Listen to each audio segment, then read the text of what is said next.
Au 1er siècle, l'Église naissante se développe dans un environnement souvent hostile, marqué par les persécutions et les incertitudes. Après les apôtres, une nouvelle génération de responsables doit assurer la continuité de la mission. C'est dans ce contexte que Saint Clay, également connu sous le nom d'Anaclet, devient l'un des premiers successeurs de Saint Pierre à Rome, chargé de guider une communauté encore fragile mais pleine de foi. La mission de Clay n'est pas spectaculaire, mais elle est essentielle. Il doit structurer la communauté chrétienne, organiser la vie des fidèles et assurer la transmission fidèle de l'enseignement reçu des apôtres.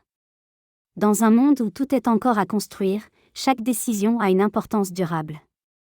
Il contribue à organiser les premières paroisses et à établir une forme d'ordre dans l'Église. Cette structuration permet aux chrétiens de vivre leur foi de manière plus stable et de se soutenir mutuellement dans les épreuves. Dans un contexte de persécution, la prudence et le courage sont nécessaires. Clay doit guider sans exposer inutilement les fidèles, tout en restant ferme dans la foi. Cette tension constante demande une grande sagesse. Sa mission repose sur la fidélité. Il ne cherche pas à innover, mais à préserver et transmettre ce qu'il a reçu. Cette fidélité est la clé de la continuité de l'Église à ses débuts.